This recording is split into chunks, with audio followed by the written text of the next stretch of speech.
이번 시간은 페이지 36페이지 철근의 이음 및 정착 부분을 보도록 하겠습니다. 그래서 이제 철근은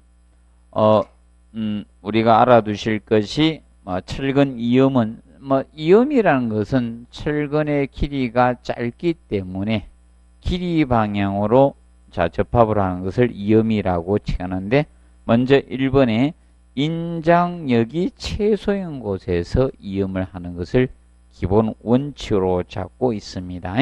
그런데 2번에 보시면 서로 다른 크기의 철근을 인장겹침이음 하는 경우, 2번은 인장겹침이고 3번이 압축입니다. 압축 부분. 2번과 3번에 대해서 해놨는데, 자, 그래서 인장겹침이음을 할 때는 이음 길이는 어떻게 산정하느냐? 다른 걸 산정할 때 이음 길이는 이렇게 봐주겠다 이거야. 이음 길이는 압축이든 인장이든 똑같습니다. 그러면 주의할 것이 지름이 어떻게 되면 체크 크기가 큰 철근입니다. 크기가 큰 철근에 자, 정착 길이를 산정을 하고요. 그래서 크기가 큰 철근의 정착 길이를 산정하고 나서, 그리고 그래서 크기가 적은 철근의 깊이 크기가 적은 철근의 겹침 이음 길이를 산정을 합니다. 겹침 이음 길이를 산정을 해가지고 두 가지 값 중에 무슨 값으로 한다? 큰 값입니다. 이 두 개 중에 큰 값으로 합니다. 큰 값. 그래서 큰 값으로 우리가 이음 길이를 산정하겠다는 겁니다. 자, 여기 추가로 더 들어간 거예요. 과거에는 이걸로만 했는데, 작은 철근의 겹침 이음 길이로 산정했는데, 안정성을 도모하기 위해서 정착기를 산정해서 두 가지 중에 큰 값으로 가겠다는 겁니다. 큰 값으로. 그래서 안정성 때문에 여기 하나 더 추가된 거예요. 여기 추가돼서 더 간 겁니다. 그래서 잘 기억하시고 올해는 잘 봐두셔야 됩니다. 예? 올해는 잘 기억해 두십시오. 담당자가 알고 있어요. 그래서 공부를 꼭 해놓으셔야 될 내용입니다. 자, 그리고 이제 3번에 서로 다른 크기의 철근을 어디 압축부에서도 똑같아요. 겹침이한 강요. 크기가 큰 철근의 정착 길이하고 작은 철근의 정착 길이 있죠? 두 개를 따져가지고, 그래서 왜 적은이라 썼네? 작은이라 써야 되는데. 작은 철근 정착에서 두 개 다 따져서 둘 중 큰 값으로 하면 됩니다. 그래서 명심하십시오. 압축부든 인장부든 똑같아요. 자, 무슨 값으로 한다? 큰 값으로 우리가 해주시면 됩니다. 그리고 4번에 보의 주근이음은 상부근은 중앙부에서, 하부근은 단부에서, 벤트 철근은 4분의 1지점에서 이음을 할 수가 있습니다. 그래서 이제 4번 개념은 자, 그림으로 이해를 해줍니다. 연속되는 보에서 자, 이렇게 있을 때, 이렇게 있으면 자, 철근이 자, 이렇게 있습니다. 상부근이 있고 갈고리 두고, 그래서 하부 철근 이렇게 있고 갈고리 두고, 그 다음에 벤트 철근 4분의 1점에서 벤트 철근이 있다. 자, 그러면 볼을 이제 4등분 했을 때, 자, 볼을 이렇게 4등분 했을 때, 자, 우리가 그래서 센터 중앙부가 있고 단부가 있을 때, 그러면 양단부에서는 어디에서 철근을 잊지 말아라? 잊지 말아야 될 장소는 여기라 했죠? X 표시하는데, 여기서는 이어서는 안 되고 여기에서는 이을 수 있다 했죠? 요 동그라미 친 장소에서는 이음을 할 수 있는 장소라 했습니다. 그 장소를 정확히 구분을 해 두시면 되겠습니다. 그 다음에 5번에 한 곳에서 많이 있지 말아. 반수 이상 있지 말아라는 거고, 그 다음에 6번에 D35 초과하는 철근은 겹침 위험하지 않는 게 원칙이지만 7번에 예외 조건을 둔 거예요. 7번은 시방서상은 D35 초과하는 철근은 겹침할 수 없고 다만 어디에서? 압축부에서. 항상 체크하시면 무슨 부? 압축부에서는 자 겹침 위험할 때 D35 이어지 D3 초과하는 겹침 위험을 허용할 수가 있습니다. 그걸 자 3번에 보십시오. 3번에 구체적으로 들어놓은 거예요. 3번. 3번에 보시면 거기 해놨죠? 두 배줄 뒤에 붙어 이때 D41과 D52의 철근은 D35 이하의 철근과 뭐다? 겹치면 수 있다라고 해놓은 거예요. 어디에서 전제조건이다? 압축부. 압축부에는 가능하다는 거예요. 그럼 예를 들어서 기둥 같은 데는 압축부잖아요. 맞아? 압축부에서는 겹침 위험할 수 있도록 해놓은 겁니다. 기억해 놓으시고, 그 다음에 8번에 보시면 기계적 위험할 때, 자 기계적 위험은 이거 커플링 이런 커플링 같은 걸로 하는 거예요. 자 여러분들 이제 금속 가지고 있죠. 위에 꼽아놓고 밑에 딱 꼽아놓은 커플링 같은 걸로 하는 게 기계적 위험인데, 그러면 기계적 위험을 하는 철거는 제축에 뭐다? 직각 체크. 직각이 되게 정확히 가공을 해 주셔야 됩니다. 직각. 봐두시고, 그 다음에 이제 9번에 용접철망의 가공은 책임 기술자의 특별한 지식은 상온에서 무슨 가공한다? 냉각 가공하는 것이 원칙입니다. 그리고 용접철망의 이염은 서로 엇갈리게 해서 일직선상에 모두 이어지지 않도록 해주시면 됩니다. 그리고 이염은 최소 한 칸 이상 겹치주도록 해주라 이겁니다. 한 칸 이상. 그래서 한 칸이라는 것은 이거죠. 이렇게 됐을 때 용접철망이니까 이게 한 칸이잖아요. 한 칸 이상 겹쳐주도록 하라 이겁니다. 한 칸. 그래서 한 칸 딱 체크한데 한 칸 이상 겹쳐주도록 하고, 근데 이제 겹친 부분은 결속선 철선으로 묶어주라 이 뜻입니다. 그리고 철근의 정착은 혹시나 지문 한 줄 정도 나올 수 있다 이래 보시면 돼. 정착은 고정시키는 것이 무엇이다? 정착 개념이에요. 정착. 그래서 기둥의 죽은 어디? 기초에 정착하면 되는 거고, 그 다음에 보의 죽은 어떻게? 기둥. 이거 가지고 시험 냈었습니다. 우리 답 만들 때. 보의 철근이 기둥에 가야 되는데, 원래 보는 기둥과 기둥을 연결하는 거잖아요. 기둥에 정착해야 되는데, 슬래브에 정착한다. 이렇게 냈던 거예요. 그리고 지중보의 주거는 기초에 할 수도 있고, 기둥에 할 수도 있습니다.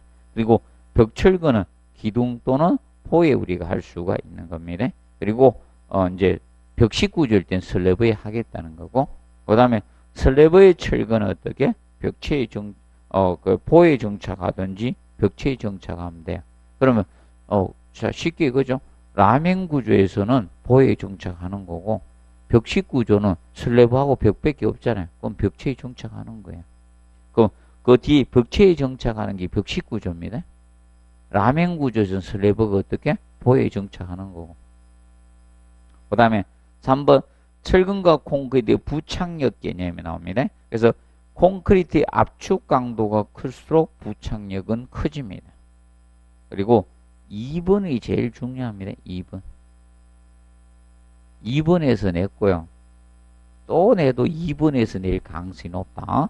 그래서 철근과 콘크리트의 부착력 개념 나옵니다. 그래서 2번 철근의 뭐다? 주장에 비례합니다.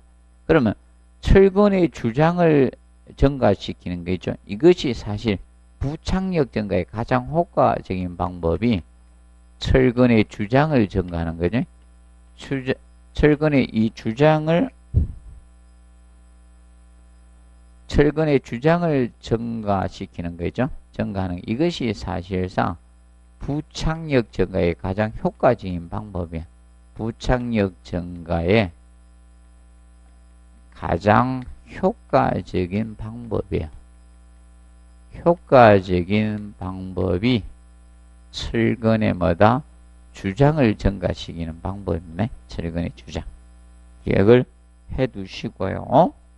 그 다음에 그래서 이제 철근의 주장을 증가시키는 방법인데, 그래서 동일 단면적일 때는 굵은 철근을 적게 사용하는 것보다 가는 철근을 많이 사용하는 것이 철근의 주장이 증가돼요. 자, 그럼 사실이 겁니다.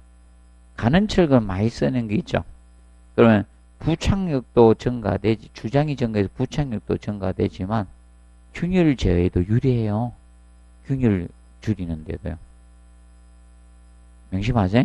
부착력도 증가하지만 무엇이다? 균열 제어에도 유리합니다. 가는 철근 써주는 게.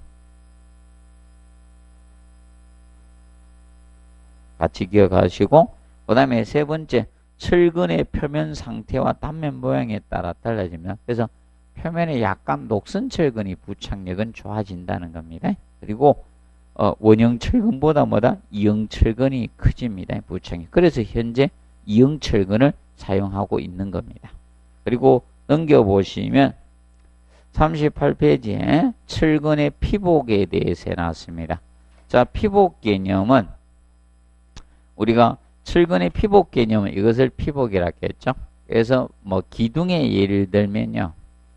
기둥이 있을 때 기둥의 예를 들어드리면, 자, 보통 기둥의 철근을 보면 메인바가 안쪽에 있고요. 메인이 안쪽에 이렇게 놓여져.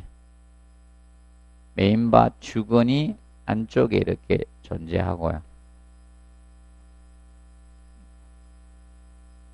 자, 그리고 바깥에 감싸는 철근이 바깥에 돌아가요. 그래서 보조근이 바깥쪽에 이렇게 감싸고 있는 거예요.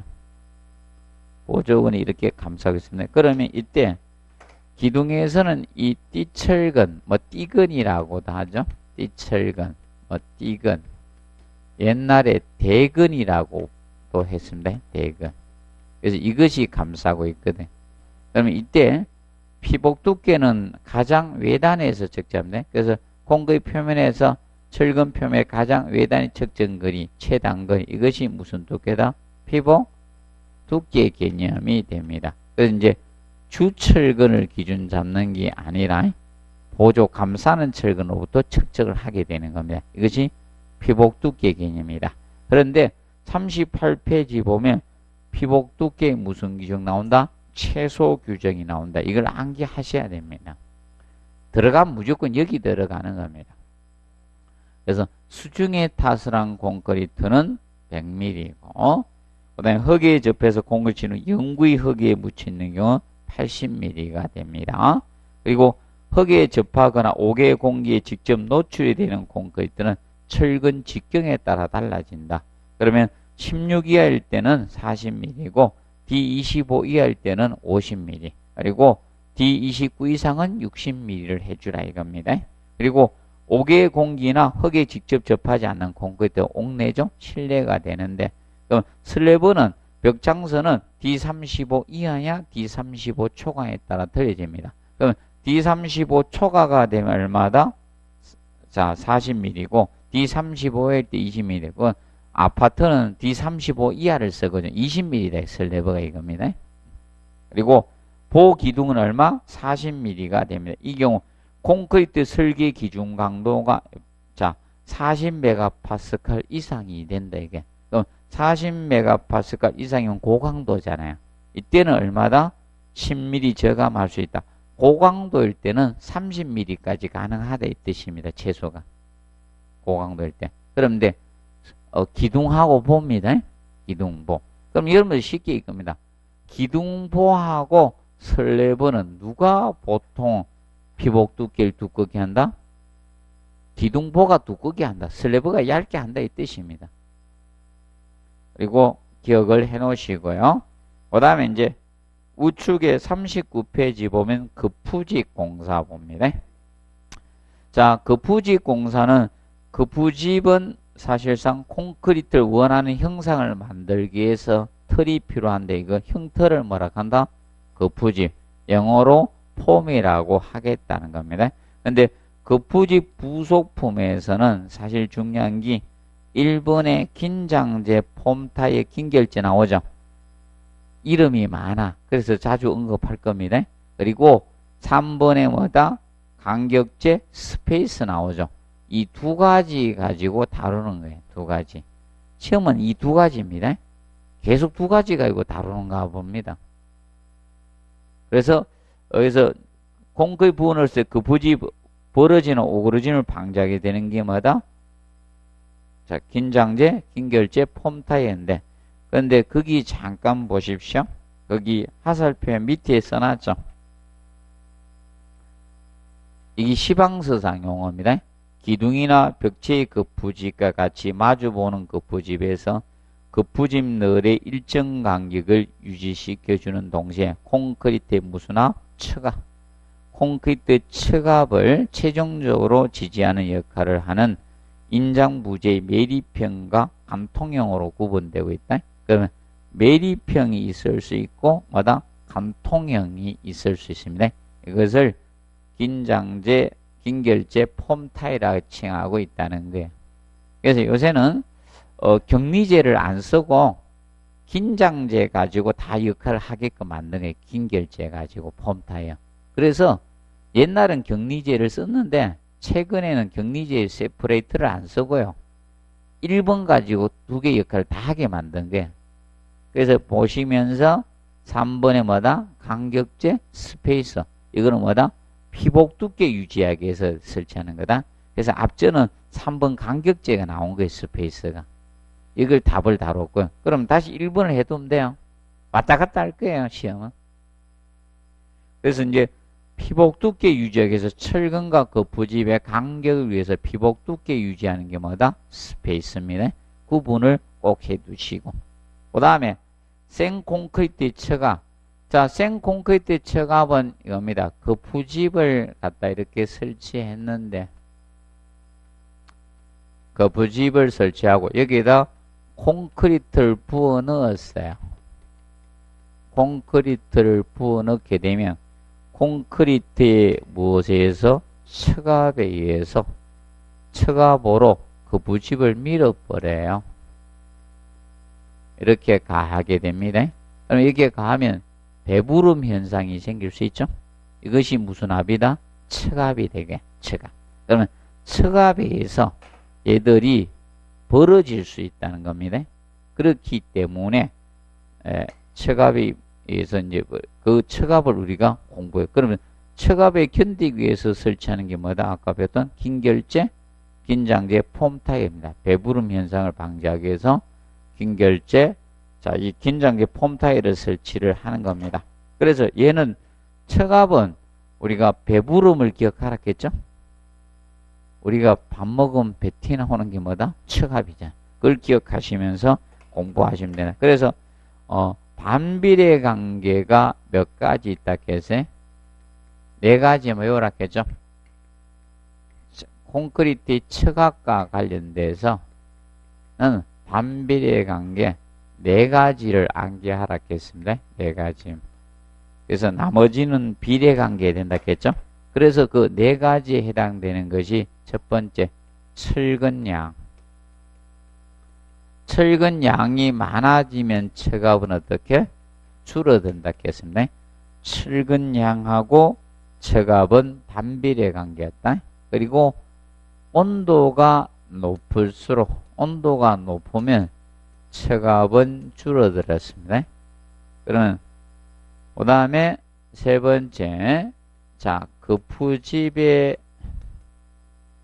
물빠짐성 투수성이죠. 투수 또는 누수성이라 쓸 수도 있겠죠. 그래서 투수성이 크면 척압은 줄어들었습니다. 그리고 시멘트의 응결 시간이 빠르면 시멘트의 응결 시간이 빠를수록 척압은 줄어듭니다. 그래서 이 네 가지를 잘 기억하시고 나머지는 비례관계로 간다. 비례관계. 그 측면을 잘 기억하면. 그러면 보통 슬럼프 값이 클수록 척압은 어떻게? 크지. 나머지는 비례관계. 콘크리트 타설 속도가 빠를수록 척압은 어떻게? 크진데. 그렇게 가주십니다. 그래서 얘들만 반비례고 나머지는 비례관계에 속한다는 측면을 공부학습을 해 두시면 됩니다. 자, 그리고 페이지 40회 각부구조 쪽은 최근에 시험을 안 내요. 최근에는 아까 거기 있죠? 그 부지 부속품까지 끝납니다. 뒤로는 안 옵니다. 그래서 혹시나 해서 잠깐만 공부해 놓으십시오. 각부구조, 기둥. 자, 기둥의 구조 제한은 두 가지만 정확히 기억하면 돼. 그래서 거기 보면 기둥의 단면 치수는 자, 최소 단면 치수가 얼마? 20cm 이상이 돼야 되고 단면적이 600제곱cm 이상 돼야지 기둥으로 봐주겠대. 이게 기둥의 조건이. 그러면 이거보다 작은 것은 기둥이 아니라는 거예요. 그럼 그거는 뭔가 하면 사익기둥이 되는 거예요. 사익기둥. 그래서 나중에 여러분들이 관계법규에 가서 보면 사익기둥은 주요 구조부에 안 속하는 겁니다. 나중에. 그리고 주거는 장방향 기둥. 장방향 기둥은 사각형 기둥. 사각형 기둥에서 직사각형을 보통 장방형이라 해요. 직사각형 기둥을 장방형 기둥이라 해요.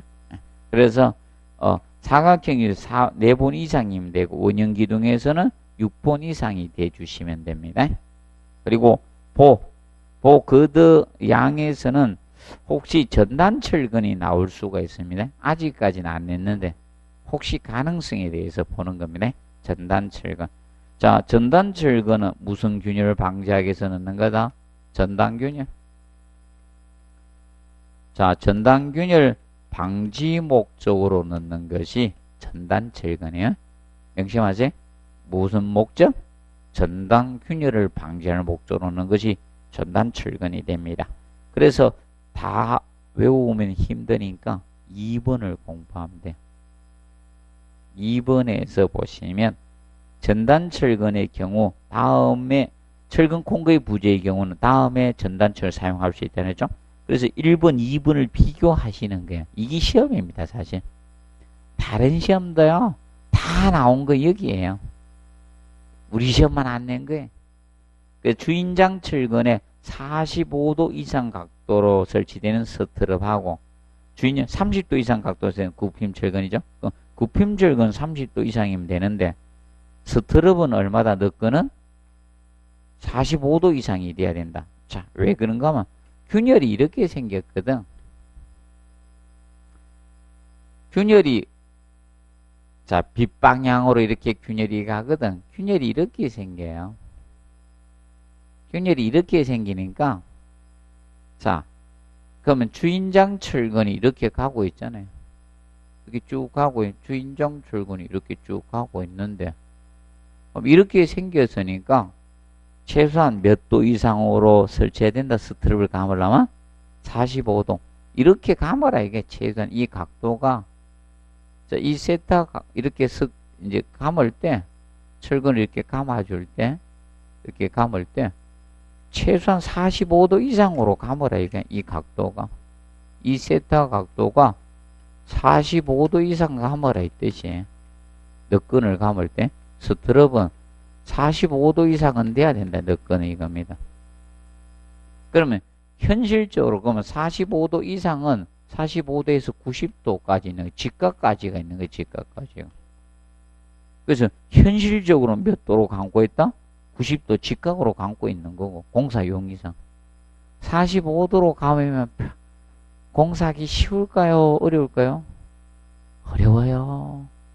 그래서 현실은 직각 90도로 감는 것이고 그러면 결과적으로 답은 그래서 이걸 찾으면 돼요. 주인장 철근에. 이게 이제 주인장이잖아. 얘들이 주인장 철근인데 주근인데 이거 줄이면 주철근이 되는 거고 맞아요? 더 줄이면 주근 이렇게 쓰는 거고 그럼 몇 도 이상이 돼야 된다? 45도 이상이 돼요. 그러면 45도 미만은 안 된다는 거예요. 45도 미만 스트랩은 안 돼요. 이건 안 된다는 거예요. 그래서 이걸로 시험 내는 거예요. 그러면 굽힘철근이 몇 도 이상으로 구부려주면 30도 이상 구부려주면 되거든. 그거하고 이제 장난치는 겁니다. 그러면 30도에서 45도 사이 각도 가지고 답을 만드는 거예요. 그러면 30도 스트롭은 된답니다. 안 된다는 거예요. 그 점을 주의해 주시면 되겠습니다.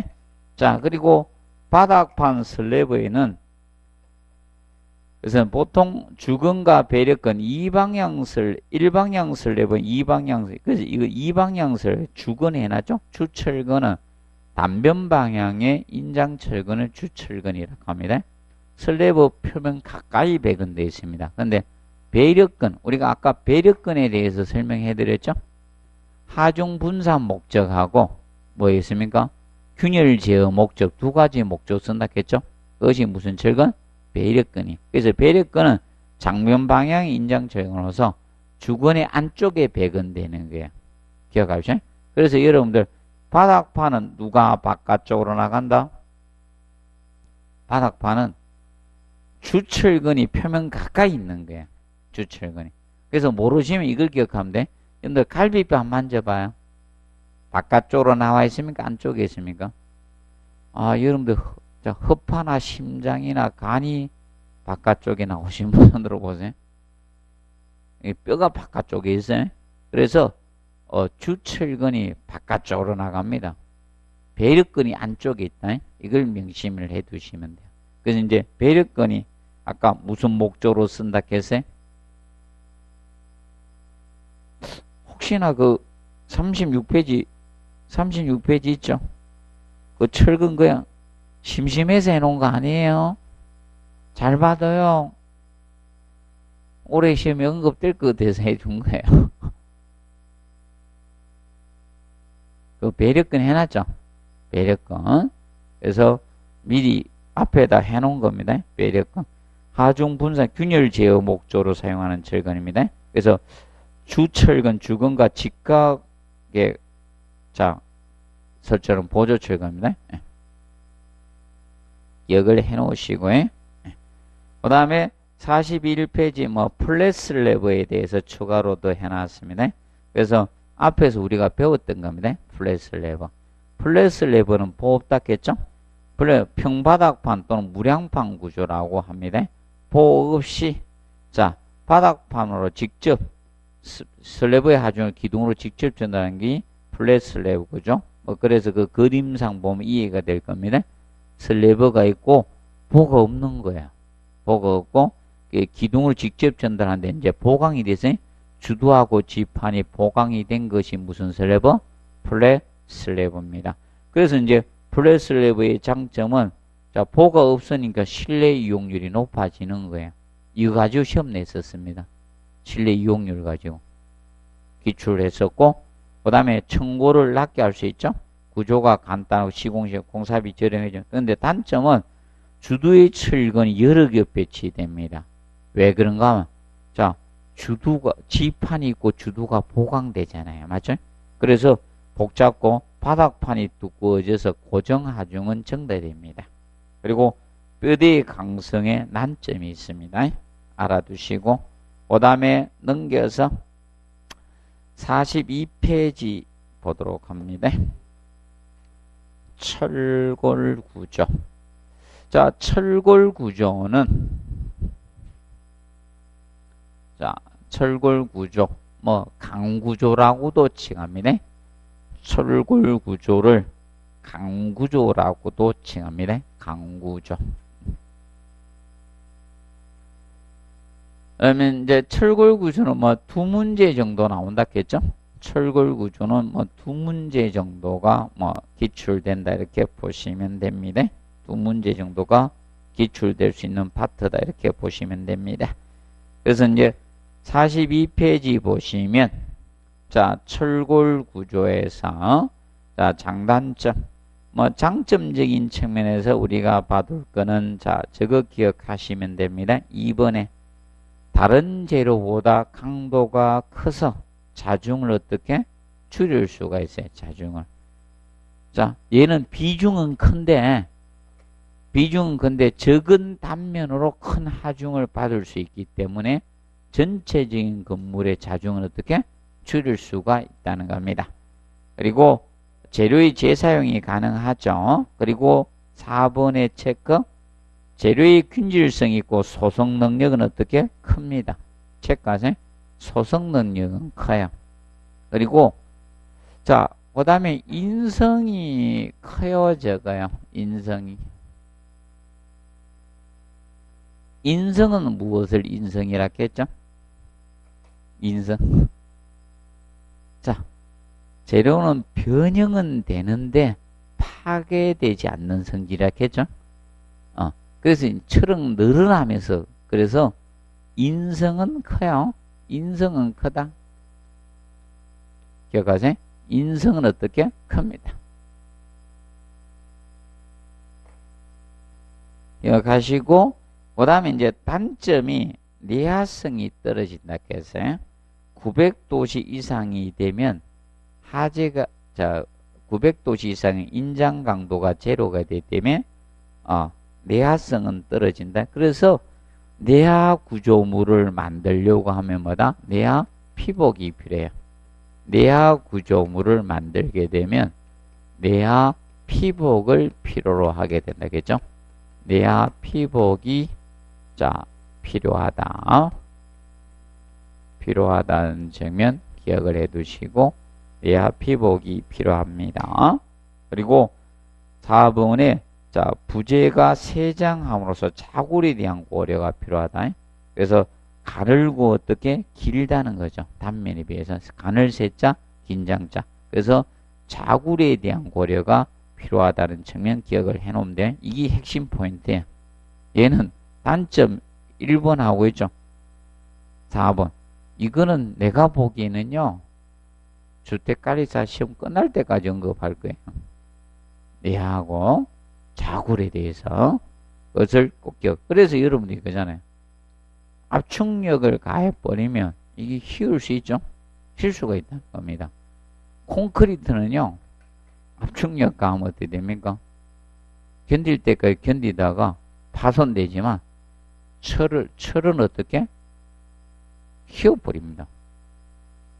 기억을 해두시고 그 다음에 2번 건축 부종 강제의 종류가 나옵니다. 그래서 강간은 우리가 이거죠. 강간은 이렇게 파이프형으로 만들어진 형태가 강간입니다. 이렇게 파이프 형태로 만들어진 구조가 강간 구조가 됩니다. 그래서 폐쇄형 단면으로 강도의 방향성이 없다는 거예요. 자, 어느 쪽에서는 힘을 작용하나 똑같아진다는 게 원형이니까 어느 방향에서 힘을 가든 간에 똑같다는 게 강도의 방향성이 없다는 겁니다. 그런데 H형광 같은 경우, 이거는요, 이렇게 되어 있기 때문에 강도의 방향성이 있잖아요. 이렇게 되어 있으면 이거는 어느 쪽에서 작용되는 틀려지죠?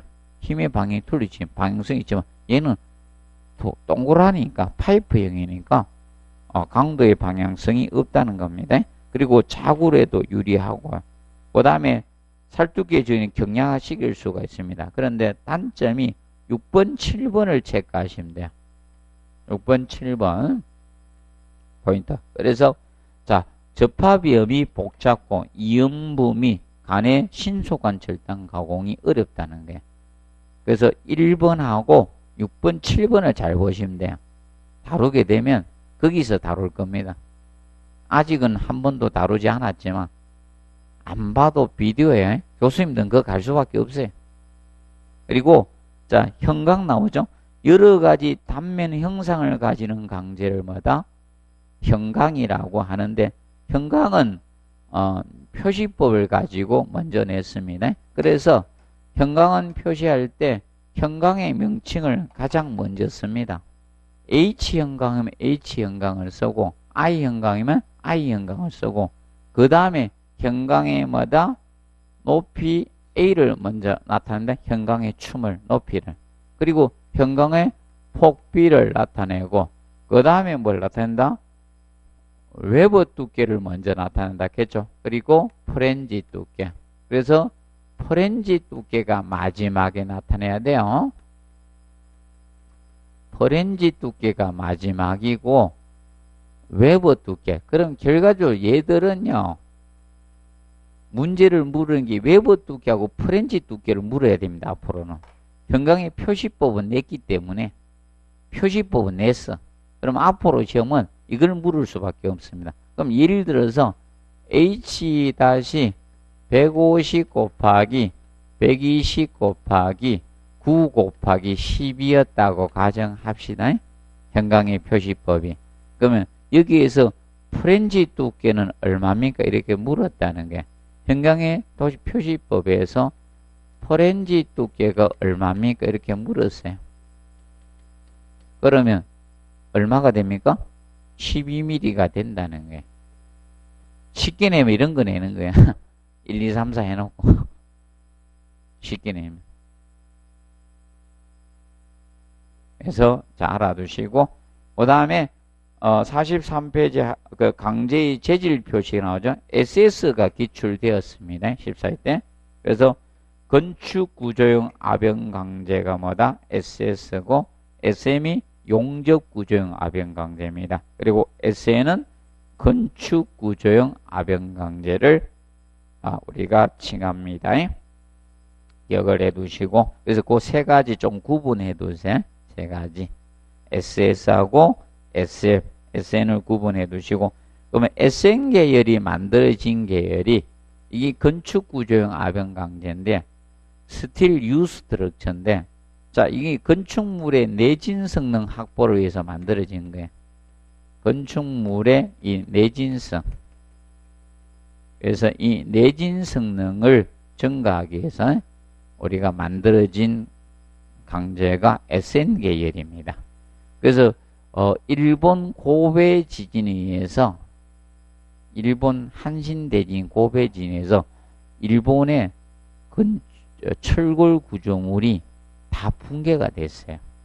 그래서 일반 SS 계열 가지고 지어서는 안 되겠다 해서 만들어진 게 SN 계열이 만들어진 거야. 내진 성능 확보를 위해서 안정성을 확보해서 만들어졌는데 우리나라는 90년 후반기에 만들어졌습니다. 만들어지면서 우리나라에 대표적으로 적용됐던 것이 저거에 있었습니다. 그 뭐죠? 테크노마트 건축물이 이 가지고 지었습니다. 그래서 이제 그 밑에 보시면 그 표시법에 나왔습니다. 그래서 일반 구조용 아변경제 SS는 얼마다? SS 275가 있습니다. 그래서 여기에서 나타난 건 명심하세요. SS 275에서 뒤에 것이 무슨 강도다? 항복 강도예요. 항복 강도로 옛날은 인장 강도로 표기가 되는데 지금은 무슨 강도? 항복 강도로 표기를 하고 있다는 점 기억을 해 놓으시면 됩니다. 그리고 건축 구조용 아변 강제 있죠? 건축 구조용 아변 강제 SN 275는 ABC가 있습니다. 그런데 항복 강도가 355가 되면 A는 없어요. BC. 강제가 생산 안 됩니다. 그러면 SN 계열은 275에 되는 ABC 3개가 붙고요. SN 355가 되면 B하고 C만 있는 A는 없어요. 강제 표시, 강제가. 그러면 355가 된다는 것은 강이 강해지는 거예요. 자, 이것이 275에서 355가 되면 강도가 커지는 거예요. 그럼 강도 커지면요. 안정성 있는 건물에 써야 되는 거예요. 고층 건물이 되면 강도 자꾸 높아집니다. 그러면 이게 고층 건물에 짓는 강제거든요. 얘가. 그렇기 때문에 안정성 확보에 A는 없다. 그러면 C로 갈수록 유리한 거예요. 내진 성능이 좋아지는 거예요. C로 갈수록. 그러면 C로 갈수록 내진 성능이 우수해진다. 이렇게 보시면 돼요. C로 갈수록. C로 갈수록 내진 성능이 우수해진다. 이렇게 보시면 됩니다. 그래서 간단히 알아두시기 바랍니다. 그리고 44페이지 보면 접합에 대해서 보도록 합니다. 접합. 자, 리벳 접합 리벳 접합은 지금까지 지문 한 줄밖에 안 나왔어요. 리벳 접합 지문 한 줄 나왔습니다. 지금까지. 그래서 지금은 뭐 리벳 접합은 거의 안 쓴다라 보시면 됩니다. 옛날에 80년도까지 리벳 접합을 했었습니다.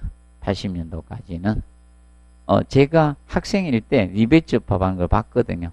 노가다 뛰러 다닐 때, 제가 여기는 안 갔는데, 무섭더라고, 지나가서 보니까. 벌겋게 리벳을 달고 가지고요. 던져서 탁 봤더라고. 그래서 그거 보고 다음부터 안 갔죠. 그래서 이 리벳 접합은 그 그림과 같이 리벳을 가열해서 팻마로, 뉴매틱 팻마로 때려서 리벳 머리를 모양 현장에서 만드는 거예요. 이것이 리벳 접합입니다. 그래서 리벳 접합은, 그래서 그 장점에서 보시면, 결함부 발견이 어떻게? 용이해요. 왜냐하면 가열해서 현장에서 때려서 만들다 보니까요. 분량이 눈에 보이는 거예요. 육안으로 검사가 다 되는 거예요. 그리고 접합, 그리고 이제 전단 접합입니다. 3번에 무슨 접합? 전단 접합이라는 거. 그리고 시공시 소음이 어떻게 제일 커요, 얘가. 현장에서 때려서 만들다 보니까 시공 소음이 크다는 점 알아두시고. 그 다음에 리벳 접합 시 접합 총 두께 그립이 제한을 두고 있습니다. 그래서 원칙은 리벳 지름의 몇 배야? 5배 이하로 하는 게 원칙입니다. 간단히 알아두시고, 그 다음에 볼트 접합이죠. 볼트 접합은 우리가 알아두실 것이, 자, 얘는 임시 가조임용이나 가설 건물에 주로 사용하는 방법이라는 측면 알아두시고, 근데 구조 내력상 중요 부분은 볼트 사용을 금합니다. 그런데 최근에 쓰고 있는 게 무슨 걸 쓴다? 고력 볼트를 많이 써요. 이 고장력 볼트 또는 고력 볼트라고 해요. 자, 이겁니다. 장자는 넣을 수도 있고 뺄 수도 있습니다. 고장력 볼트 접합은. 고력 볼트는, 그래서 이제 고력 볼트는 우리가 알아두실 것이, 저거 체크하시고 특징 나오죠. 접합부의 강성이 높아서 수직 방향에, 자, 접합부 편이 거의 없습니다. 그래서 현재 기둥과 기둥의 접합부는 고력 볼트를 쓰고 있는 거예요. 얘가 보통 기둥과 기둥의 접합, 기둥과 기둥의 접합은 이걸 씁니다. 그리고 보하고 보의 접합이나 보와 보의 접합. 보통 여기에서 보라는 것은 무슨 보를 의미한다 했어요? 그냥 보하면 여기 보라는 것은 무슨 보? 보는 두 가지로 나눠진다 했잖아. 큰 보하고 작은 보. 그럼 이거는 큰 보를 뜻하는 거야. 큰 보. 항상 보락하면 무슨 보? 큰 보예요, 큰 보. 작은 보는 이걸로 할 필요 없어요. 작은 보는. 작은 보는 고장력 볼트를 안 합니다. 클립으로 할 수도 있습니다. 쉽게 간단한 접합으로 갑니다. 그래서 여기서 중요할 것은 보하고 보의 접합은 무슨 보? 큰 보예요. 큰 보하고 큰 보의 접합이에요. 그 점을 기억을 해 두시면 되겠습니다. 그리고 3번에 강한 조임력으로 너트 풀림이 없습니다. 그래서 뭘로 좁니까? 임팩트 렌치나 토크 렌치로 조잖아. 임팩트 렌치나 토크 렌치로 쪼죠. 토크 렌치로 쪼다 보니까 임팩트 렌치나 토크 렌치로 쪼기 때문에 거의 너트 풀림이 없고요. 그 다음에 터가 잘못됐다. 임팩트 이 터가 해죠. 임팩트 렌치, 임팩트 렌치나 토크 렌치로 쪼옵니다. 쪼기 때문에 너트 풀림이 없습니다. 그리고 저거 체크하시고 거기에 6번에 노동력 있죠? 노동력 절약이나 공기 단축 효과가 있습니다. 그 다음에 접합에 대해서 보도록 하겠습니다. 마찰 접합. 자, 마찰 접합은 마찰력으로 힘을 전달하는 이 마찰 접합이 기본 접합입니다. 고장력 볼트가. 그래서 나중에 이겁니다. 마찰 접합을 했는데 힘이 너무 많이 가해지게 되면요. 이제 문제가 이거죠. 지하 접합이 되는 겁니다. 자, 쉽게 이렇게 보시면 돼요. 자, 마찰력으로 했는데 그 마찰력보다 더 강한 힘이 작용돼 마찰력이 풀리죠. 그럼 나중에 이 고장력 볼트하고 뭐하고 판지하고 접합이 됩니다. 그럼 지압 접합이 되는 거, 지압 파괴가 가는 거예요. 나중에 기본적으로. 그러면 먼저 마찰 접합에 대해서 이제 1번 체크하십시오. 이게 세트 구성이에요. 고장력 볼트 세트 구성은 고장력 볼트 하나에다가 너트 한 개, 와셔 두 개, 이게 세트예요. 체크하세요. 고장력 볼트 하나에다가 뭐다? 너트 하나, 그리고 와셔가 뭐게? 두 개. 자, 그럼 왜 그런가 하면 고장력 볼트가 이렇게 있으면, 자 봅니다. 고장력 볼트가 이렇게 있잖아요. 그러면 너트를 하나 끼울 거 아닙니까? 맞죠? 너트 한 개 있을 거고, 와셔가 두 개인 이유는요, 머리 쪽에도 뭐다? 와셔 넣어야 될 거 아닙니까? 맞죠? 와셔 이렇게 넣을 거 아닙니까? 그럼 여기 양쪽에 하나씩 넣어야 돼, 와셔를. 머리에도 하나, 너트에도 하나, 와셔가 각각 한 개씩 넣어줘야 됩니다. 그래서 와셔가 몇 개? 두 개가 기본이란 겁니다. 자, 왠가면 시방서 기준을 좀 해야 돼. 앞전에 시방서 유일하게 들어갔거든. 고장력 볼트가 시방서 들어가서 냈기 때문에 시방서를 하셔야 됩니다. 자, 여러분들 간단히 이거야. 시방서 안 들어간 파트는 할 필요 없고 들어가면 해줘야 돼요. 앞전 시험에 시방서 들어갔기 때문에 기본 이게 세트 구성이다. 너트 볼트 하나, 너트 한 개, 볼트 한 개, 너트 한 개. 와셔는 몇 개? 두 개입니다. 와셔를 두 개가 한 세트 구성입니다. 한 세트 구성이다. 기억을 해 두시고, 그 다음에 미끄럼 계수를 반드시 확보를 해 주셔야 되는데, 그래서 뒤에 넘겨봅니다. 46페이지. 46페이지. 46페이지 보면 마찰면 준비가 나와요. 그럼 당연히 도료나 기름, 오물 같은 게 있으면 안 되죠.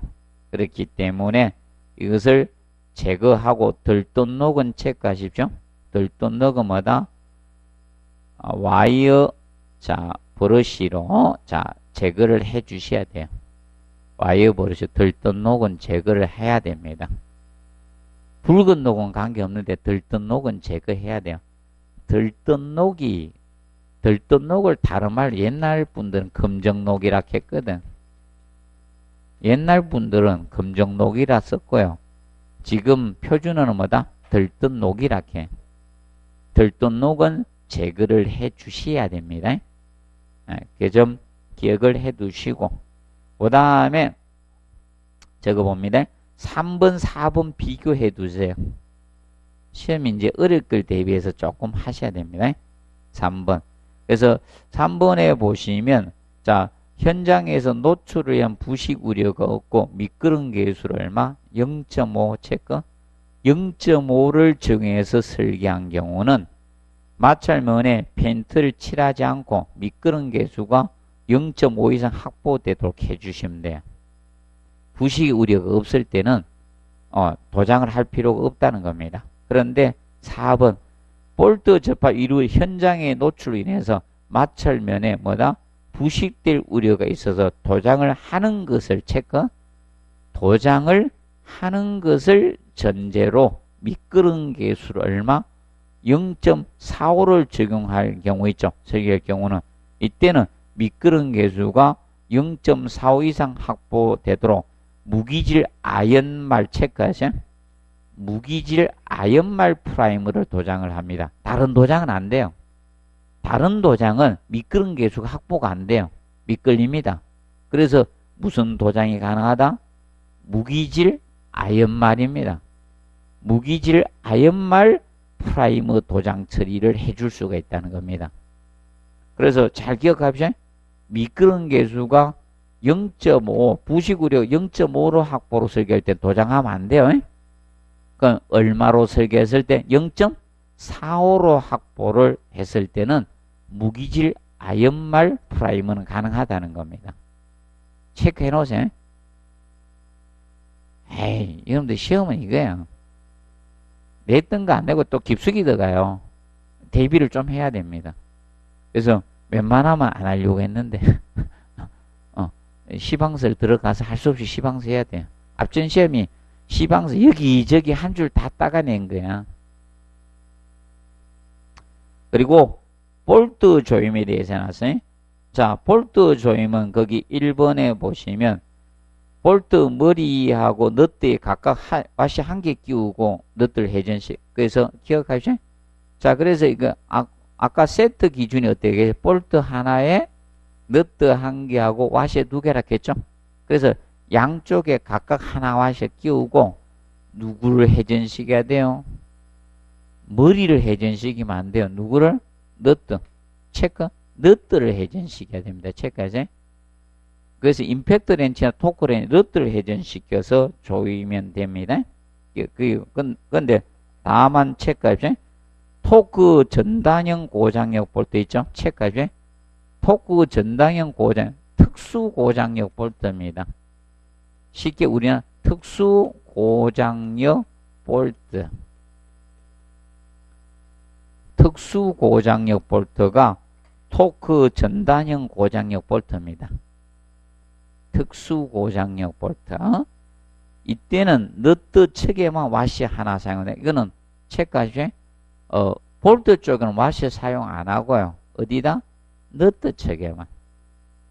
너트 측에만 한 개 사용하면 된다는 겁니다. 특수 고장력 볼트, 토크 전단형 고장력 볼트 썼을 때는 너트 측에만 와시 하나 사용하다. 그러면 이게 조건이 안 주어지면 어디 와시 쪽, 와시는 어떻게? 너트 머리 쪽 다 와시 사용하는 게 기본 원칙이고 특수 고장력, 토크 전단형 고장력 볼트일 때만 너트 측에 와시 하나 사용해 주시면 됩니다. 그 점 알아두시고 그 다음에 3번 체크하시고 볼트 조임 검사용하는 기준 토크 렌치 충격계는 정밀도 플러스 마이너스 3%입니다. 체크. 플러스 마이너스 3% 오차를 가지면 돼 주시면 됩니다. 자, 그리고 4번 체크. 볼트 끼움에서 본조임까지 같은 날에 이루어진 게 원칙입니다. 그러면 사실 이거죠. 볼트 끼우고 그럼 볼트 끼움이 있고요. 볼트 끼움이 있고 그 다음에 1차 조임을 합니다. 1차 한꺼번에 다 조면 안 돼. 1차 조임이 있고 그 다음에 본조임이 있어요. 이렇게 나누는 거예요. 조임도 이 두 개로 나눕니다. 그러면 이게 같은 날 이루어져야 돼요. 같은 날. 같은 날 끝내라 이거야. 이걸.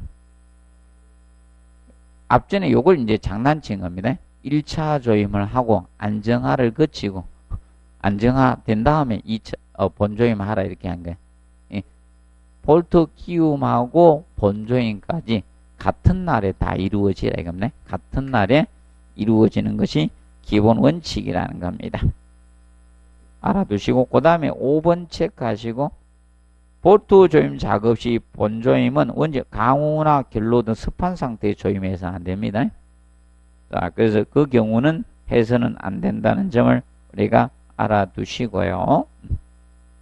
그 다음에 7번에 교량에서 용접과 고장력 볼트를 마찰 이음을 병용할 때는 용접 완료 후에 고장력 볼트 조임 시공이 원칙입니다. 꼭 체크하십시오. 용접하고 나서 어떻게? 고장력 볼트 조임하라는 겁니다. 그리고 자, 그래서 47페이지 보면 볼트 조임 순서 1번 체크. 볼트 조임은 1차 조임과 본조임으로 나누어서 시행해야 돼요. 한 번에 다 조임하면 터집니다. 그래서 1차 조임과 본조임으로 나누어서 우리가 해 주시면 됩니다. 기억을 해 두시고 그 다음에 3번에 토크 전당형 고장력 볼트, 바로 특수 고장력 볼트 조임은, 자, 그래서 알아둘 거. 그래서 얘는, 거기 해놨죠. 그래서 거기, 자, 정리해 두실 거. 자, 거기 3번 체크하시면 됩니다. 3번에. 그래서 토크 전당형 고장 와시를 어느 쪽에만 넣어주라? 어느 쪽에? 너트 쪽에만 한 개 사용하면 돼요. 너트 쪽에만 한 개 사용해 주시면 되겠고요. 그 다음에 47페이지 볼트 조임 후 검사가 나옵니다. 검사는 토크 관리법에 의한 조임 검사가 있고, 그 다음에 거기 너트 회전법에 의한 조임 검사가 있고, 조합법에 의한 검사 개념이 있습니다. 그리고 토크 전당형 고장 조임 검사에서 이게 네 가지로 나누어지고 있는데, 뭐 이제 간단히만 봐두십시오. 이거는 너무 열심히 하지 마시고. 그래서 기본적으로 토크 관리법 조임 검사 한번 보도록 하겠습니다. 그래서 조임 완료 후 각본 몇 프로 볼트입니까? 체크 10% 볼트 개수에서 먼저 검사를 하라는 겁니다. 그런데 이제 이때 플러스 이때 자 이 결과 조임 시공법 확인을 위한 그 시험에서 얻어진 평균 토크의 몇 프로 플러스 10회로 인해 것을 합격으로 하겠다는 겁니다. 그럼 아까 중요할 것이 이겁니다. 이거하고 헷갈리면 안 됩니다. 그래서 잠시 뭘 보는가 하면 앞에서 어디서 봤었는가 하면 오차 있죠? 충격계 정밀도하고 46페이지 46페이지에서 보시면 46페이지에서 자 볼트 조임에서 3번에 있죠? 충격계의 정밀도는 얼마라겠어요? 플러스 마이너스 몇 프로? 3%라겠죠. 정밀도는 플러스 마이너스 3%. 자, 46페이지 하단에 그 3번 있죠. 걔하고 헷갈리면 안 돼요. 자, 이거는 조임 검사를 한 거예요. 그래서 검사는 플러스 마이너스 몇 프로? 10%입니다. 10%. 10% 이내의 것을 합격으로 하겠다는 겁니다. 그런데 만약에 위에서 10% 검사해가지고 플러스 마이너스 10% 이내의 것을 합격으로 하는데 여기서 불합격하죠. 그럼 2배로 늘어나는 거예요. 그래서 2번에 보면 불합격 볼트군은 그 배수로 재검사를 하라 이거야. 10%에서 10 플러스는 10% 합격으로 하고 불합격하면 다시 몇 배? 2배. 배수로 우리가 해서 하라. 그런데 그걸 다시 문제가 되면요. 이제 전체로 가는 거야. 만약에 불합격했다. 2배 배수로 해서 불합격하면 어떻게? 야, 이거 신뢰도가 떨어진다 이겁니다. 그러니까 다음에 2번 뒤에 보시오. 불합격 볼트에 발생할 때 그 군 전체를 검사하라. 새로 다 하라는 겁니다. 이제 하나도 빠짐없이 무조건 다 하라는 거고. 그리고 세 번째 10% 넘어서 조여진 볼트는 어떻게? 교체를 하셔야 됩니다. 명심하시고 플러스 마이너스 10% 이내를 갖다가 합격으로 했다 했죠. 근데 이제 10% 이상 된 것은 어떻게? 교체합니다. 다시 조이는 게 아니라 다시 조임을 하는 게 아니고 어떻게? 교체를 해 주시라 이겁니다. 혹시 알아두고 그 다음에 이제 저거 체크하십시오. 그 다음에 4번에 볼트의 여장은 너트 면에서 돌출한 나사산이 몇 개에서 하나에서 6개의 면을 합격으로 본다. 자, 그럼 이거죠. 좋아가지고 최소한 몇 개가 남아야 된다. 나사선이 한 개에서 몇 개까지? 6개. 한 개에서 6개까지를 자 우리가 합격으로 하겠다는 거예요. 한 개에서 6개 범위. 그 정도는 혹시 알아두십시오. 그리고 넘어갑니다. 그래서 48페이지 보면 볼트 교환에서 2번 체크하시고 한 번 사용한 볼트는 어떻게? 재사용할 수 없습니다. 근데 우리나라는 저 일반 볼트 재사용 많이 했죠? 좋았다 다시 불어 또 하고 막 이랬는데 고장력 볼트는 재사용 금합니다. 한 번 사용한 것은 사용해서는 안 됩니다. 그거를 꼭 명심해 두시면 된다. 그래서 지금 현재 시방서 부분을 좀 많이 갖다 놨어요. 추가로. 그래서 내용을 좀 봐두세요. 왠가 하면 이것 때문에 고장력 볼트가 처음으로 냈어요. 한 문제를 냈는데 그 그걸 시방서 가서 냈다는 거예요. 그래서 시방서 내용을 조금 추가로 갖다 놨으니까 정확히 학습을 좀 해 놓으시기 바랍니다. 그리고 49페이지 용접접합부터는 다음에 여기서부터 진행하도록 하겠습니다. 그리고 매일 나가는 거 있죠? 정리노트 걔가 기출문제 지문들입니다. 그래서 시설계로는 별도로 안 하고 그 프린트로 내드리도록 하겠습니다. 그걸로 자 보시기 바랍니다. 오늘 여기서 마무리하도록 하겠습니다. 자, 수고했습니다.